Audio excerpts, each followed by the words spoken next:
Hello. तो आज की हम वीडियो में बात करेंगे परचेज कंसिडरेशन से रिलेटेड। अमालगमेशन में पहले हम परचेज कंसिडरेशन हम बात करेंगे, उसके बाद मैं बात करने वाला हूँ आपके सामने सारी जनरल एंट्रीज की इस वीडियो में। तो ये वीडियो बहुत इंपॉर्टेंट है आप सबके लिए अमालगमेशन से रिलेटेड। लेकिन इससे पहले अगर आपने मेरी पहली वीडियो नहीं देखी है तो पहली वीडियो जो देखनी है आपने, उसका लिंक मैं डिस्क्रिप्शन में डाल रहा हूँ। तो उसमें हमने समझा था अमालगमेशन होता क्या है, in the nature of purchase, in the nature of merger.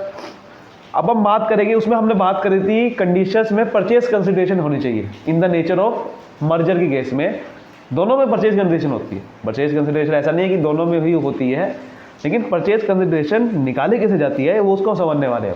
तो ऐसे क्वेश्चन नहीं बन सकते हैं पेपर में भी। तो यहाँ पर आप देख सकते हो कि परचेज कंसिडरेशन क्या होती है, पूछ सकता है वो आपसे। तो परचेज कंसिडरेशन मतलब amount payable by purchasing company to the vendor company. यानी कि जो आप नई कंपनी बनाने वाले हो, वो नई कंपनी एक्चुअल में मैंने आपको बताया था उस दिन भी, नई कंपनी को हम माना जाएगा कि नई कंपनी खरीद रही है पुरानी कंपनी को। बट एक्चुअल में ऐसा नहीं होता, मैं मानता हूँ, क्योंकि एक्चुअल में तो वो ए और बी जैसे कि मिलके ए बी बनी, तो ए बी ने ही, दोनों ने मिलके ही ये नई कंपनी बनाई है। बट टेक्निकल लेकिन भाषा में हम ऐसा नहीं करते। हम क्या बोलते हैं कि ए और बी कंपनी अपने आप को बेच रही है ए बी कंपनी को, तो ए बी कंपनी खरीद रही है इन दोनों को, हम ऐसा मान के चलते हैं। तो खरीद रही है तो पैसे देने पड़ेंगे, वो पैसे क्या है, परचेज कंसिडरेशन। तो amount payable by purchasing company, जो ए बी कंपनी है वो कितना अमाउंट उसको पे करेगी ए और बी को, that is called purchase consideration. तो यही होता है। तो वो हमें अमाउंट निकालनी पड़ती है। कभी कभार तो पहले से डिसाइड होती है कि भाई ये कंपनी खरीदेगी हम दोनों को इतने रुपए में। जब नहीं होती तो क्या करेंगे, उसके बारे में बात करेंगे। तो AS 14 में क्या कर रखा है, aggregate of shares and other security issued. कैसे परचेज कंडीशन निकाली जाएगी, आपके शेयर की वैल्यू से। क्या आपके शेयर की वैल्यू देख लो कितनी है, या फिर जो अदर सिक्योरिटीज़ है। हो सकता है कि भाई मैं उसको परचेज करने शेयर में दे रहा हूँ, हो सकता है कि मैं डिवेंचर में दे रहा हूँ, हो सकता है कि मैं किसी भी फॉर्म में दे रहा हूँ, कोई भी सिक्योरिटी हो सकती है, प्रेफरेंस शेयर होल्डर में दे रहा हूँ, या फिर payment made in the form of cash और अदर एसेट। कैश की फॉर्म में दे रहा हूँ, अदर एसेट की फॉर्म में दे रहा हूँ, दैट डज नॉट मैटर। किसको देनी चाहिए, ये सबसे इंपॉर्टेंट है, शेयर होल्डर्स को। भाई हम किसको देंगे परचेज कंसिडरेशन, मालिक है उसको देंगे या नौकर को देंगे, मालिक को देंगे ना। भाई शेयर होल्डर जो है ट्रांसफर कंपनी के, ए बी कंपनी किसको देगी पैसे, उनके मालिक को। तो मालिक को देगी ना। आप खरीदने जाओगे तो मालिक को पैसा मिलेगा या फिर नौकर को मिलेगा, शेयर होल्डर्स मालिक होते हैं। तो इसलिए क्या रखा है, it is clear that consideration does not include payment to creditors और अदर पर्सन। और अदर पर्सन मतलब कि अगर आप कंसिडरेशन किसी डिवेंचर होल्डर को देते हो तो क्या वो कंसिडरेशन मानी जाएगी, नहीं। AS 14 के अकॉर्डिंग नहीं मानी जाएगी। क्यों, क्योंकि वो क्रेडिटर को दे रहे हो, मालिक नहीं है वो। ठीक है। तो मैं यही कहना चाह रहा हूँ कि होता क्या है कि जब अगर कोई भी क्वेश्चन में दे रखा होगा, कहने का मतलब कि अगर इनको क्रेडिटर को पेमेंट दिया है, डिवेंचर को पेमेंट दिया है, तो भाई डिवेंचर की पेमेंट को नहीं माना जाएगा। वो कि आपने खरीदा है, परचेज कंसिडरेशन क्या होती है, खरीदा है, तो खरीदते हुए किसको पैसे देते हो, अगर मालिक को पैसे मिलेंगे तो ही वो परचेज कि आपने परचेज कंसिडरेशन मानी जाएगी। क्या आपने देखा है कि आपने कि किसी को इसको दे देना पैसे। भाई अगर आपने किसी का लोन चुका रहे हो, that does not mean purchase consideration. तो आप लोन चुका रहे हो, तो इसलिए payment by transferring company to creditor, debenture holder, जो आउटसाइड लाइबिलिटी को पेमेंट कर रहे हो, तो लाइबिलिटी चुका रहे हो उनकी, आप पेमेंट थोड़ी कर रहे हो। आप पेमेंट परचेज कंसिडरेशन थोड़ी कर रहे हो आप, ये तो लाइबिलिटी चुकाने की पेमेंट हमने करेंगे। तो लाइबिलिटी चुकाना is does not mean purchase consideration. Purchase consideration का मतलब कि जो पैसे बनते थे वो आप दे रहे हो उनके शेयर होल्डर्स को। ठीक है, ये बात समझ आएगी आपको। तो यही लिखा हुआ है कि अगर कोई पेमेंट टू क्रेडिटर होगी, आउटसाइड लायबिलिटी होगी, उसको परचेज कंसिडरेशन में इंक्लूड नहीं करा जाएगा। अब समझते हैं मेथड्स। सबसे पहला मेथड्स है हमारा लमसम मेथड। लमसम मेथड का मतलब कभी कभार हम पहले से ही डिसाइड कर लेते हैं कि भाई इतने में हम कंपनी आपकी बिकेगी। जैसे कि purchasing company agrees to take over the business of rupees some 5 lakh रुपये। अब आपके बिजनेस की वैल्यू 5 लाख रुपए बनती थी या नहीं बनती थी, इसका मतलब कुछ नहीं है। हमने अगर कह दिया कि 5 लाख बनते तो 5 लाख बनेंगे, तो इसका मतलब कोई और मेथड आपको नहीं करना, कोई और कैलकुलेशन नहीं करनी जब आपका लंप सम आ जाए कि मैं इतने पैसे दूंगा। दूसरा होता है net payment method. As per AS14 purchase consideration का मतलब नेट पेमेंट मेथड ही होता है। जो हमने बात करी थी ना एग्रीगेट सिक्योरिटीज, यही कि aggregate of shares, other security, payment in the form of cash, और ये नेट पेमेंट जैसे बोलते हैं कि भाई जितनी आपकी पेमेंट बनती थी वो हम दे रहे हैं शेयर की फॉर्म में, इसकी फॉर्म में, उसकी फॉर्म में, that is net payment method. ठीक है, तो अगर हैंस नेट पेमेंट मेथड के according purchase consideration is ascertained by adding up of each paid and agreed value of shares debenture allotted by transferring company to share holder. Purchase consideration यहाँ पर निकाली जाएगी कि वो कितना मतलब कोई कितनी की वैल्यू, शेयर्स कितना दे रहा है उसको, ये क्वेश्चन में दिया जाएगा कि कितने शेयर्स दिया जा रहा है, वो कितने की पेमेंट कर रहा है कैश में, कितने की सिक्योरिटीज़ की फॉर्म में, अलग अलग सिक्योरिटीज़। अब आप कहोगे डिवेंचर कहाँ से आ गए यहाँ पर? भाई देखो, शेयर होल्डर्स को आप किसी भी फॉर्म में पेमेंट कर सकते हो, मैंने आपको क्या बताया था, शेयर्स की फॉर्म में करो, डिवेंचर की फॉर्म में करो, चाहे प्रेफरेंस शेयर होल्डर की फॉर्म में करो, किसी भी फॉर्म में करो, होनी चाहिए शेयर होल्डर्स को। कहने का मतलब ये था शेयर होल्डर्स को पेमेंट करी होनी चाहिए, अब वो किसी भी फॉर्म में करो। पेमेंट क्रेडिटर को डिवेंचर होल्डर को नहीं करनी चाहिए, ये है मेन मतलब। तो आप शेयर होल्डर्स को किसी भी फॉर्म में पेमेंट कर सकते हो और वो दिया जाएगा, उसको ऐड करके परचेज कंसिडरेशन निकाल लिया जाएगा। ये इसका टॉपिक था। लेकिन इसमें आपको ये ध्यान रखना है, the transferee company can issue share and debenture at par value premium discount, किसी भी फॉर्म में कर सकती है, क्वेश्चन में दिया जाएगा। और नोट में यहाँ पर ये चीज़ बहुत बड़ी लिखी हुई है, asset and liability taken over by are not considered in, ये बहुत इंपॉर्टेंट पॉइंट है कि भाई अगर क्वेश्चन में दे दिया गया कि हम आपका बिजनेस इतने में खरीदेंगे, तो उनके फिर एसेट लायबिलिटी नहीं निकाली जाएगी कि आपकी एसेट लायबिलिटी को निकाल के देखा जाए तो आपकी कीमत कितनी बनती थी, नहीं। आपकी मान लेते हैं कि नेट एसेट्स, नेट एसेट का मतलब एसेट में से लायबिलिटी को माइनस करके आपकी कीमत 5 लाख बनती थी, बट हम आपको 4 लाख ही देंगे, तो वो सवाल नहीं उठा सकता। वो कहेगा भाई मैं, क्योंकि जो कह दिया उसी पे डिसाइड होगा। अगर हमारे बीच बात होगी कि 4 लाख की, तो 4 लाख में ही बिकेगा, ना कि 5 लाख में। बनती थी आपकी मानदार, कोई बात नहीं। तो if the value of net asset transfer to the transferring company differ from the amount purchase consideration, क्योंकि अगर डिफरेंट होगी तो उसको हम क्या करेंगे, एंट्री पास करेंगे, एडजस्टमेंट की एंट्री पास करेंगे। उसकी मैं आपको बताऊंगा कि एंट्री क्या होती है, ठीक है, वो एंट्री पास करेंगे हम। नॉर्मली क्या होता है कि जब वो कोई हम सस्ते में खरीद लेते हैं, यानी कि हमें कुछ फ़ायदा हो जाता है, तो वो फ़ायदा हो जाता है तो वो हम ज़्यादातर रिजर्व्स जो होते हैं, रिजर्व्स हमारे बिजनेस पड़े होते हैं, वहाँ से एडजस्ट कर देते हैं उसे। उसका एक टॉपिक है, आपको समझ में आएगा, वो जनरल एंट्री की फॉर्म में, यहाँ पर आपको नहीं आएगा, लेकिन वो आपको मैं बता रहा हूँ, रिजर्व की फॉर्म में हम कर देते हैं adjust. Owing to exchange ratio sometimes it is not possible to find the whole number of share. कभी कभार क्या होता है कि हम पूरे शेयर नहीं दे पाते, तो उसको फ्रैक्शन ऑफ शेयर्स की फॉर्म में दे जाते हैं कि भाई आपको 10,000 शेयर देने थे, ऐसा करो आप 500 शेयर ले लो, तो बाकी की पेमेंट कैश में कर सकते हैं, ठीक है। लेकिन अब यहाँ पर कभी कभार नेट पेमेंट मेथड अब गिवन नहीं है, क्वेश्चन में नहीं बता रखा कितने पैसे देने हैं उसको, शेयर्स की फॉर्म में, डिवेंचर की फॉर्म में, किसी भी फॉर्म में, तो नेट एसेट मेथड निकाला जाता है। Net asset method is the most important method. Net asset method क्या कहता है कि अगर कुछ ना लमसम गिवन है, ना नेट पेमेंट गिवन है, तो परचेज कंसिडरेशन निकाली जाएगी। सारे एसेट्स को गिनो which are taken over by transferring company, जितने भी एसेट ले रही है ट्रांसफरिंग कंपनी, और डिडक्ट कर दो उसमें लायबिलिटी को, तो आपकी निकाली जाएगी कि कितना पैसा उसको देना पड़ा परचेज कंसिडरेशन फॉर्म में, तो वहाँ से परचेज कंसिडरेशन निकाली जाएगी। लेकिन उसमें से एसेट कौन से लेने हैं, सिर्फ रियल एसेट लेने हैं। रियल एसेट का मतलब जो फिक्टिशियस एसेट होते हैं उसको इग्नोर कर देना है, बिकॉज वो बिक नहीं सकता। जो बिक सकते हैं मार्केट में, जिसकी कोई वैल्यू है, उसी को तो लेके ना। फिक्टिशियस एसेट को हम सिर्फ, फेक एसेट होते हैं वो, उसको थोड़े टाइम के रिकॉर्ड करते हैं, उसको हटा देते हैं बाद में, तो ये एसेट को नहीं लेना। जैसे कि एक्सपेंडिचर, प्रॉफिट एंड लॉस का डेबिट बैलेंस, एडवर्टीजमेंट एक्सपेंडिचर, ये नहीं लेना। अगर गुडविल हो ले लेना है।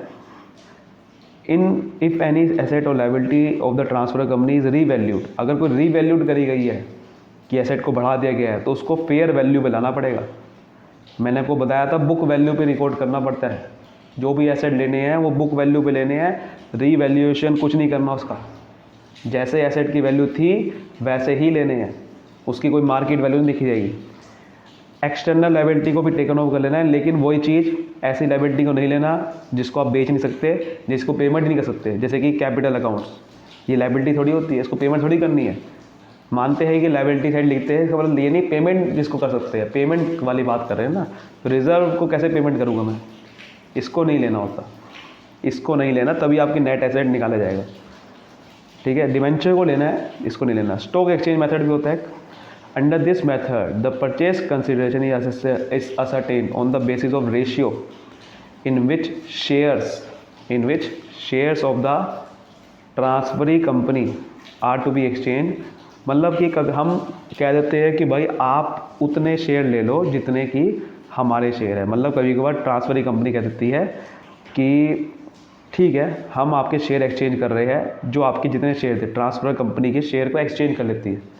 एक्सचेंज का मतलब जैसे कि X is taking over Y limited, X Y को खरीद रहा है, तो इंट्रेंसिक वैल्यू देखी जाएगी कि दोनों कंपनी के शेयर की कितनी कितनी थी। मान लेते हैं एक्स की 30 रुपये की थी, वाई की 20 रुपये की थी, तो जब एक्स खरीदेगा तो उसको शेयर, उसकी जो वैल्यू 30 रुपये की थी उसको 20 रुपये का खरीदना पड़ेगा, नुकसान झेलना पड़ेगा। वो क्या करेगा, अपने शेयर्स की वैल्यू देखेगा, ठीक है, अपने शेयर्स की वैल्यू देखेगा, डिवाइड कर देगा 30 से, क्योंकि इसकी वैल्यू 30 रुपये थी उसकी कंपनी में। डिवाइड करने का मतलब उसको हटाना चाह रहा है, 30 की वैल्यू को 20 का बनाना चाह रहा है, तो जिसको वैल्यू को हटाना है उसको नीचे लिखेंगे, जो बनाना है ऊपर लिखेंगे, और यहाँ लिखेंगे उसके कितने शेयर थे। तो वहाँ से समझ में आ जाएगा कि कितने शेयर की आपको परचेज कंसिडरेशन यही हो जाएगा कि बेसिकली कितने शेयर्स आपको देने हैं।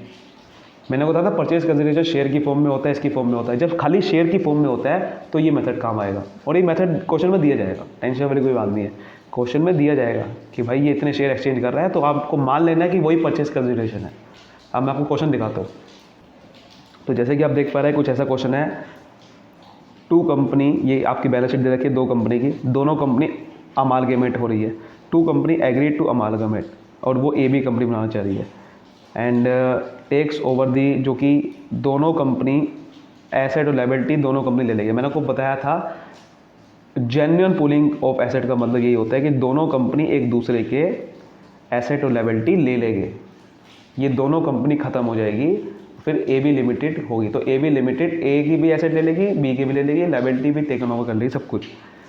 तो फिक्स एसेट आर, तो ये लिखा हुआ ना, A B limited takes over, दोनों कंपनी ले लेगी। फिक्स एसेट को 10% को रिवैल्यूएशन करा गया, रिड्यूस कर दिया value, while the current asset are book value. तो क्या करा जाए, मैंने आपको क्या बताया था, परचेज कंसिडर कैसे निकाली जाएगी। एसेट को देखो, फिक्स एसेट थे 14 लाख 5 लाख के, 14 लाख 5 लिखा, लेकिन क्या लिखा गया, फिक्स एसेट को टेकन ओवर करा गया। अब देखो टेकन ओवर करा गया 10% रिडक्शन वैल्यू पे, तो आपको 10% रिड्यूस कर देनी है। रीवैल्यूएशन, उसका मतलब जो पॉइंट को मैंने को बताया था, उसका मतलब ये था कि एसेट की वैल्यू अगर मान लो 14 लाख है यहाँ पर, और असल में देखा कि 15 लाख है, तो 15 लाख नहीं लेना, 14 लाख की वैल्यू लेनी है। लेकिन जब आपने लिया तो आपने कम वैल्यू पे लिया, तो फिर कम वैल्यू लिखोगे ना अपनी बुक्स ऑफ अकाउंट में। ए बी लिमिटेड अपनी बुक्स ऑफ अकाउंट में कम वैल्यू लिखेगा, क्योंकि उन्होंने लिया ही कम में है, उसकी मर्जी है ना। वैसे आपको मार्केट वैल्यू नहीं लेना है, लेकिन अब वो कह रहा है कि मैं कम वैल्यू पे लूँगा, तो कम वैल्यू कर देनी है, तो 10% रिड्यूस कर देंगे दोनों की वैल्यू को। फिर करंट एसेट दे रखे थे, तो करंट एसेट को लिखूंगा, वो तो कह रहा था कि बुक वैल्यू पे, तो बुक वैल्यू ही मैंने लिख दी। ठीक है, यहाँ तो बात क्लियर है, तो दोनों को मैंने लिख दिया, तो ये टोटल एसेट आ गए। ठीक है, बात समझ में आ रही है। ये क्या माना जाएगी, टोटल एसेट आ गए। अब हम लायबिलिटी को माइनस करेंगे। क्यों माइनस करेंगे, क्योंकि नेट एसेट निकालने हैं कि एक्चुअल में मेरे को कितनी पेमेंट करनी पड़ेगी। लायबिलिटी को माइनस कर देंगे, क्योंकि वो एसेट में से वो लायबिलिटी का हम माइनस, क्योंकि लायबिलिटी आपने टेकन ओवर कर ली है, क्योंकि उनको पेमेंट करनी पड़ेगी, इसलिए इसको माइनस करेंगे। क्योंकि एसेट में से लायबिलिटी को माइनस इसलिए करेंगे क्योंकि वो लायबिलिटी को पेमेंट करनी है, तो वो हमें फ़ायदा नहीं दे रहे। एसेट टोटल मिला के सारा हमें फ़ायदा नहीं देंगे, उसमें से लायबिलिटी को भी पे करने में निकल जाएगी, तो उसको माइनस करेंगे। तो देखो ऊपर थे ट्रेड क्रेडिटर्स, ये दोनों वैल्यू लिख देंगे। 8% डिवेंचर, क्या रिजर्व भी लिखेंगे, भाई रिजर्व को पेमेंट करते हैं क्या, रिजर्व को पेमेंट करेंगे नहीं सर। ये रिजर्व जाएंगे कहाँ पर, ये बेसिकली जाएंगे, ये लॉस उनको बियर करना पड़ेगा इक्विटी वालों को। जब इक्विटी वाले को हम, जब कंपनी ख़त्म होगी ना, लिक्विडेट होगी, तो ये इक्विटी वाले को जो पैसा पे करेंगे ना, कि इक्विटी वाले को, मतलब इक्विटी वाले को जब ट्रांसफ़र करेंगे, ये इक्विटी वाले को लॉस बियर करना पड़ेगा कि भाई रिजर्व सरप्लस बिक नहीं रहा, तुम ले लो, तुम इसका लॉस उठाओ, हम नहीं उठाएंगे क्योंकि हम तो बेयर नहीं कर सकते। तो ट्रांसफर कंपनी इसको लॉस को बियर नहीं करेगी, लायबिलिटी को, क्योंकि ये लायबिलिटी को बियर करना पड़ेगा इसको, इक्विटी शेयर को, बिकॉज रिजर्व वगैरह सब कुछ इनके लिए बनता है, तो ये खुद बियर करेगा जब ये बिक नहीं रहा तो, इसलिए ये हो गया। तो यहाँ पर आ गया 3,60,000 रुपये, ये आ जाएगा परचेज कंसिडरेशन। ऐसे निकाली जाती है नेट एसेट की परचेज कंसिडरेशन, ठीक है। तो ये चीज़ होती है। और एक ये हमारे एग्जांपल एक और है, ये भी परचेज कंसिडरेशन का ही है। ये देखो ऐसे आपके सामने दिया जाएगा, purchase consideration is payable in equity share और विद 10 ईच। ये मैं आपको बता रहा था, स्टॉक एक्सचेंज मेथड यही होता है। इसी को परचेज कंसिडरेशन हम मान लेंगे कि आपको इक्विटी शेयर्स को 10 रुपये ईच देने हैं। इक्विटी शेयर है कितने के, ये देखो यहाँ पर सपोज करो ये इक्विटी शेयर कितने के थे, ये देखो ये रहे 7500 थे। ये भी 10 रुपये ईच थे, ये वो भी 10 रुपये ईच है, तो 10 रुपये ईच को ही होगा। एंट्री को अभी हम ना देखो, एंट्री को मैं आपको पूरा बताऊंगा, पहले हम सिर्फ परचेज कंसिडरेशन सीख रहे हैं। तो ये परचेज प्राइस देखो कैसे निकाला जाएगा। अब आप कहोगे कि भाई ये क्या मतलब है, कि ये क्या मतलब है, इसमें तो देखो इसमें क्या है कि 10 रुपये की इक्विटी शेयर थे और 10 रुपये के खरीदने हैं। तो कहने का मतलब एसेट आपने देखे तो एसेट आपके इतने थे, क्रेडिटर उतने थे, यानी कि लायबिलिटी माइनस करी, तो ये नेट एसेट मेथड ही निकला। तो नेट एसेट मेथड ये निकला कि 80,000 देने हैं, बट परचेज कंसिडरेशन में इसको शेयर की फॉर्म में देना है। ये है मैं इसका मतलब, purchase consideration is payable in equity share. I am sorry, ये स्टॉक एक्सचेंज मेथड नहीं है, ये वही मेथड है। ये वो बता रहा है कि हमें इस फॉर्म में देना है पैसा, ठीक है, लेकिन ये नहीं बताया कितना देना है। तो कितना देना नहीं बताया तो हमें नेट एसेट ही निकालना पड़ेगा। स्टॉक एक्सचेंज मेथड भी बेसिकली वो नहीं होता कि आपको नेट एसेट ही निकालना पड़ेगा, वो भी मेथड ऐसे होता है कि कितना देना पड़ेगा, किस फॉर्म में देना है, मतलब कि 10 रुपये के शेयर इतने फॉर्म में देने हैं और इतने फॉर्म में देने हैं, वो चीज़ होती है। या फिर स्टॉक एक्सचेंज मेथड में क्या होता है कि वो सीधा बताएगा कि भाई हम परचेज कंसिडरेशन निकालेंगे इस फॉर्म में कि आपके जो इक्विटी शेयर्स है उसको हम इतने रुपए के दे देंगे, आपके एक्सचेंज कर लेंगे कि आपकी इक्विटी शेयर मैं ले लूँगा और कितने में ले लूँगा, जितने आपके थे, जैसे मैंने को बताया था वो। तो ये उस तरह की होता है, ठीक है। जैसे कि आप यहाँ पर देख सकते हो कि ये टेक ओवर कर रहा है और हम intrinsic value of share to company इतनी दे रखी है। तो बताओ कि नंबर ऑफ शेयर कितने अलॉट करे जाएंगे वाई को, ठीक है। ऐसे ऑप्शन हो, ये गलत लिखा हुआ है, बी नहीं आएगा यहाँ पर। ये देखो एक्स टेक ओवर कर रहा है ना, तो एक्स इसको टेक ओवर कर रहा है, तो बेसिकली नंबर ऑफ शेयर जो है वो एक्स के निकाले जाएंगे कि एक्स को कितने देने हैं, ठीक है ना। बेसिकली एक्स टेक ओवर कर रहा है वाई को, तो पैसा किसको मिलेगा, वाई को। तो वही कह रहा है number of share to be allotted to Y limited. तो परचेज कंसिडरेशन निकाला जाएगा कि एक्स के पास कितने शेयर थे, ये एक्स आएगा, और उसके शेयर थे 30 रुपये के। पहले हम 30 से डिवाइड करेंगे कि निकालेंगे कि चलो भाई कि एक शेयर पे उसको कितने रुपए मिलते थे, फिर उसको हमें 20 रुपये की हिसाब से देना है। तो 20 रुपये से ऊपर मल्टीप्लाई करेंगे क्योंकि उनकी कंपनी की वैल्यू जो जिसकी हम खरीद रहे हैं उसके 20 रुपये के शेयर थे। तो इस तरीके से हम उसको कितने शेयर देने पड़ेंगे, कितने रुपए के, वहाँ से निकल जाएगा। तो वो स्टॉक एक्सचेंज मेथड वो नहीं था, आई एम सॉरी, ठीक है। आई होप आपको अच्छे से क्लियर हो गया परचेज कंसिडरेशन। अगली वीडियो से हम बात करेंगे जनरल एंट्री की, तब तक मुझे इजाज़त, थैंक यू सो मच।